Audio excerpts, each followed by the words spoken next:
شروع اللہ کے نام سے جو بڑا مہربان نہایت رحم والا ہے۔ محترم سامعین، السلام علیکم ورحمۃ اللہ وبرکاتہ۔ آپ کی خدمت میں تخلیق کائنات اور تخلیق آدم علیہ السلام سے لے کر عیسیٰ علیہ السلام تک تمام انبیاء اور قوموں کا تذکرہ قصص الانبیاء پیش کیا جا رہا ہے۔ داود علیہ السلام کا سلسلہ نسب یہودا بن یعقوب سے جا ملتا ہے۔ آپ چھوٹے قد کے تھے، آنکھیں نیلی، بال ہلکے اور دل کے صاف شفاف تھے۔ آپ بنی اسرائیل پر حکومت کرنے لگے۔ اللہ تعالیٰ نے ان کی حکومت کو مضبوط کر دیا اور یوں بنی اسرائیل ایک بار پھر یکجا ہو گئے۔ اللہ تعالیٰ نے آپ پر بہت سے معجزات ظاہر فرمائے۔ آپ پر ایک کتاب بھی نازل ہوئی جسے زبور کے نام سے جانا جاتا ہے۔ اللہ تعالیٰ سورۃ النساء آیت 163 میں فرماتے ہیں، اور داؤد کو ہم نے زبور بھی عنایت کی تھی۔ ہم نے داود کو زبور عطا فرمائی۔ آپ تمام انسانوں سے زیادہ خوبصورت آواز والے تھے۔ صحیح بخاری کی ایک حدیث میں ہے کہ ایک مرتبہ رسول اللہ صلی اللہ علیہ وسلم نے ابو موسیٰ اشعری رضی اللہ عنہ کو قرآن مجید کی تلاوت کرتے سنا۔ ان کی آواز بہت خوبصورت تھی۔ آپ ان کی قرات توجہ سے سننے لگے، پھر آپ نے فرمایا، اے ابو موسیٰ، تجھے داود علیہ السلام جیسی بہترین آواز عطا کی گئی ہے۔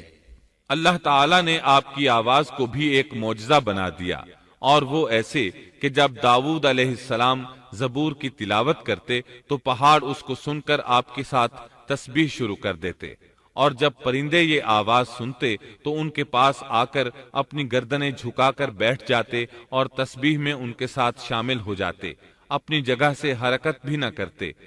اللہ تعالیٰ سورہ سبا آیت 10 میں فرماتے ہیں، اور ہم نے داؤد کو اپنی طرف سے برتری بخشی تھی اور کہا تھا، اے پہاڑوں ان کے ساتھ تسبیح کرو، اور پرندوں کو ان کا مسخر کر دیا۔ اے پہاڑوں، اس کے ساتھ رغبت سے تسبیح پڑھا کرو، اور پرندوں کو بھی یہی حکم ہے۔ خود داود علیہ السلام کے بارے میں اللہ تعالیٰ کا فرمان ہے، اور ہمارے بندے داود کو یاد کریں جو بڑی قوت والا تھا، یقیناً وہ بہت رجوع کرنے والا تھا۔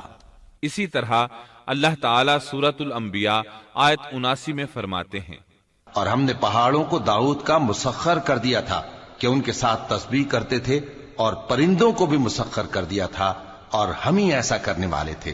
اور ہم نے پہاڑ کو داود کے تابع کر دیا جو تسبیح کرتے تھے، اور پرندوں کو بھی، اور ہم ہی یہ سب کچھ کرنے والے تھے۔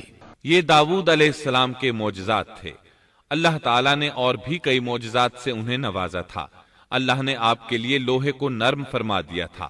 آپ لوہے سے اس طرح چیزیں بنا لیتے تھے جس طرح لوگ گارے اور مٹی سے بنا لیتے ہیں۔ آپ لوہے سے زرہیں بناتے تھے۔ نوح علیہ السلام سے پہلے بھی زرہیں ہوتی تھیں، لیکن وہ تختیوں کی مانند ہوتی تھیں۔ ان کو سینے اور کمر کی طرف لٹکا لیا جاتا تھا، لیکن ان کا بوجھ بہت ہوتا تھا۔ آپ نے لوہے کی کڑیاں اور دائرے بنا کر ان کو خاص انداز میں جوڑ جوڑ کر زرہیں تیار کیں۔ یہ بہت ہلکا لباس تھا اور پورے جسم کو دشمن کے وار سے محفوظ رکھتا تھا۔ اللہ تعالیٰ سورہ سبا آیت 10 اور 11 میں فرماتے ہیں، اور ان کے لیے ہم نے لوہے کو نرم کر دیا کہ کشادہ زرہیں بناؤ اور کڑیوں کو اندازے سے جوڑو، اور نیک عمل کرو، جو عمل تم کرتے ہو میں ان کو دیکھنے والا ہوں۔ اور ہم نے اس کے لیے لوہا نرم کر دیا کہ تو پوری پوری زرہیں بنا اور جوڑوں میں اندازہ رکھ، تم سب نیک کام کیا کرو، یقین مانو کہ میں تمہارے اعمال دیکھ رہا ہوں۔ ان آیات میں اللہ تعالیٰ فرماتے ہیں کہ داود علیہ السلام کو ہم نے حکم دیا کہ زرہیں لوگوں کے لیے نہایت موزوں ہونی چاہیے، ان کی کڑیوں کو بڑے مناسب انداز میں جوڑنا، نہ اس قدر موٹی ہوں کہ ان کا وزن بڑھ جائے، نہ اس قدر پتلی کہ جلد کٹ جائیں اور اپنا مقصد پورا نہ کر سکیں۔ اسی طرح اللہ تعالیٰ سورۃ الانبیاء آیت 80 میں فرماتے ہیں، اور ہم نے تمہارے لیے ان کو ایک طرح کا لباس بنانا بھی سکھا دیا تاکہ تم کو لڑائی کے ضرر سے بچائے، پس تم کو شکر گزار ہونا چاہیے۔ اور ہم نے اسے تمہارے لیے لباس بنانے کی کاریگری سکھائی تاکہ لڑائی کے ضرر سے تمہارا بچاؤ ہو سکے۔ بہرحال اس صنعت کے موجد داود علیہ السلام ہیں۔ اللہ تعالیٰ نے آپ کی حکومت کو خوب مضبوط کیا آپ کو زبردست فضائل اور معجزات سے مالا مال کیا۔ اللہ تعالیٰ سورۃ صاد آیت 20 میں فرماتے ہیں، اور ہم نے ان کی بادشاہی کو مستحکم کیا اور ان کو حکمت اور فیصلہ کن خطابت عطا فرمائی۔ اور ہم نے اس کی سلطنت کو مضبوط کر دیا تھا اور اسے حکمت دی تھی اور بات کا فیصلہ سمجھا دیا تھا۔ آپ لوگوں کے درمیان نہایت عادلانہ فیصلے فرماتے تھے۔ آپ نبی بھی تھے، بادشاہ بھی اور قاضی بھی۔ آپ کی حکومت کے متعلق کئی احکامات نازل ہوئے۔ ان میں سے قرآن مجید میں ایک حکم عجیب انداز سے آیا ہے۔ ہوا یوں کہ آپ نے عبادت اور عدالت کے لیے اوقات مقرر کر رکھے تھے۔ عبادت کے لیے ایک جگہ بنوا رکھی تھی۔ دن میں فیصلے کرتے، رات کو عبادت۔ جب عبادت کرتے تو کسی کو ان کے پاس آنے کی اجازت نہیں تھی۔ ایک روز ایسا ہوا کہ 2 آدمی بغیر اجازت اندر آ گئے۔ دروازہ بند تھا لیکن وہ دیوار پھاند کر اندر آ گئے۔ آپ ڈر گئے کہ کہیں حملہ آور نہ ہو۔ اللہ تعالیٰ سورۃ صاد آیت 21 اور 22 میں فرماتے ہیں، اور کیا تجھے جھگڑا کرنے والوں کی بھی خبر ملی جبکہ وہ دیوار پھاند کر محراب میں آ گئے؟ جب یہ داؤد کے پاس پہنچے تو وہ ان سے ڈر گئے۔ وہ کہنے لگے، خوف نہ کیجیے، ہم مقدمہ کے 2 فریق ہیں، ہم میں سے ایک نے دوسرے پر زیادتی کی ہے، لہٰذا آپ ہمارے درمیان حق کے ساتھ فیصلہ کر دیجئے اور ناانصافی نہ کیجیے اور ہمیں سیدھی راہ بتا دیجیے۔ داؤد علیہ السلام نے فرمایا، بتاؤ تمہارا کیا مسئلہ ہے؟ ان میں سے ایک نے کہا، یہ میرا بھائی ہے، اس کے پاس 99 دمبیاں ہیں اور میرے پاس ایک ہی دمبی ہے، لیکن یہ مجھ سے کہہ رہا ہے کہ اپنی یہ ایک بھی مجھے دے دے اور مجھ پر بات میں بڑی سختی برتتا ہے۔ اس آیت کی تفسیر میں ہے کہ ایک دمبی والے بھائی نے کہا، یہ میرا بھائی بہت چالاک ہے، برے طریقے سے بات کرتا ہے، کہتا ہے کہ میری دمبیاں چرنے جاتی ہیں تو اس اپنی ایک دمبی کو بھی ان کے ساتھ بھیج دیا کرو۔ جب میری دمبی اس کی دمبیوں کے ساتھ آنے جانے لگ گئی تو اب یہ کہتا ہے کہ یہ بھی میری ہے، اب میں خالی ہاتھ ہوں۔ اس طرح میں اس کے ظلم کا نشانہ بن چکا ہوں۔ داؤد علیہ السلام نے فوراً کہا، اس کا اپنی دمبیوں کے ساتھ تیری ایک دمبی ملا لینے کا سوال واقعی تیرے اوپر ایک ظلم ہے، اور اکثر حصے دار اور شریک ایسے ہی ہوتے ہیں کہ ایک دوسرے پر ظلم کرتے ہیں، سوائے ان لوگوں کے جو ایمان لائے اور جنہوں نے نیک عمل کیے، اور ایسے لوگ بہت ہی کم ہیں۔ داؤد علیہ السلام نے دوسرے بھائی کی بات سنے بغیر ہی اسے ظالم ٹھہرا دیا۔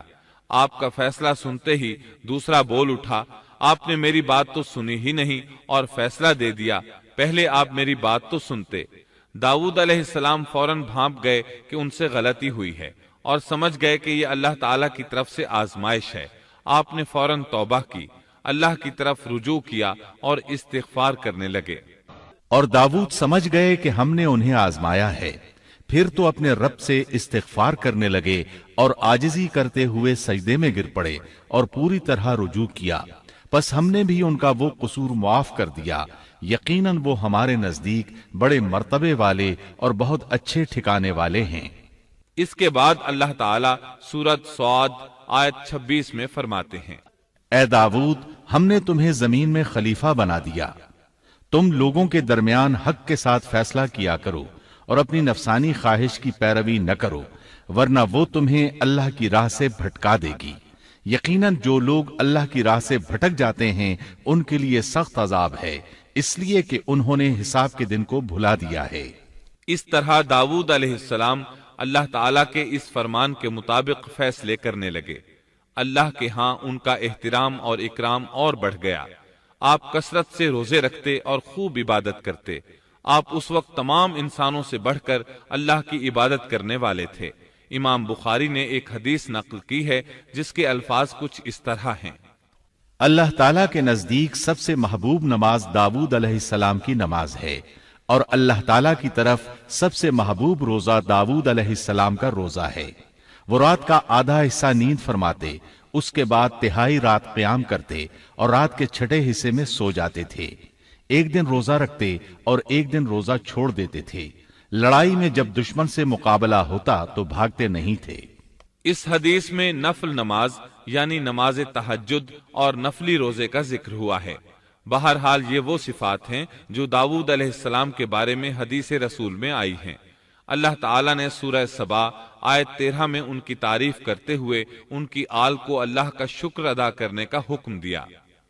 اے آل داود، اس انعام کے شکریہ میں نیک عمل کرو۔ داؤد علیہ السلام کی ایک صفت یہ تھی کہ آپ بہت شکر گزار تھے، اور ایسے لوگ کم ہی ہوتے ہیں، جیسا کہ سورہ سبا آیت 13 میں اللہ تعالیٰ فرماتے ہیں۔ داؤد علیہ السلام میں جیسے دیگر بہت سی خوبیاں تھیں، وہاں ایک بہت عظیم خوبی یہ بھی تھی کہ وہ ایک بادشاہ ہونے کے باوجود ایک درہم بھی سلطنت کے بیت المال سے نہیں لیتے تھے، اپنا اور اپنے اہل و عیال کا بوجھ خود اٹھاتے تھے، اور اپنی محنت اور ہاتھ کی کمائی سے حلال روزی حاصل کر کے اپنے اہل و عیال کو کھلاتے تھے۔ داؤد علیہ السلام کی اس عظیم صفت کو نبی کریم صلی اللہ علیہ وسلم نے یوں بیان کیا ہے، صحیح بخاری میں ہے، کسی انسان نے اس شخص سے بہتر روزی نہیں کھائی جو خود اپنے ہاتھ سے کما کر کھاتا ہے۔ اللہ کے نبی داؤد علیہ السلام بھی اپنے ہاتھ سے کام کر کے روزی کھایا کرتے تھے۔ بعض مفسرین بیان کرتے ہیں کہ داؤد علیہ السلام دعا مانگا کرتے تھے کہ اے میرے اللہ، کوئی ایسی صورت پیدا کر دے کہ میرے لیے ہاتھ کی کمائی آسان ہو جائے، کیونکہ میں بیت المال پر اپنا بوجھ نہیں ڈالنا چاہتا۔ تو اللہ تعالیٰ نے آپ کی اس خواہش کو اس فضیلت کے ساتھ قبول فرمایا کہ ان کے ہاتھ میں لوہے کو موم کی طرح نرم کر دیا، جس سے وہ زرہیں بناتے اور انہیں فروخت کر کے اپنے اہل و عیال کی کفالت کرتے۔ داود علیہ السلام نے کتنی عمر مبارک پائی، اس میں اختلاف ہے، چنانچہ اس کے متعلق مورخین کے اقوال کے علاوہ کوئی مستند بات نہیں ملتی۔ عبداللہ بن عباس رضی اللہ عنہما فرماتے ہیں کہ داود علیہ السلام کی وفات ہفتے کے دن اچانک ہوئی۔ وہ ہفتے کے دن مقررہ عبادت میں مشغول تھے اور پرندے قطارے باندھے ان پر سایہ فگن تھے کہ اچانک اس حالت میں ان کا انتقال ہو گیا۔ اس کے بعد آپ کے فرزند ارجمند نے امور سلطنت کو سنبھال لیا۔ یہ سلیمان علیہ السلام تھے۔ اللہ تعالیٰ نے آپ کو بہت سی خوبیاں اور معجزات عطا فرمائے۔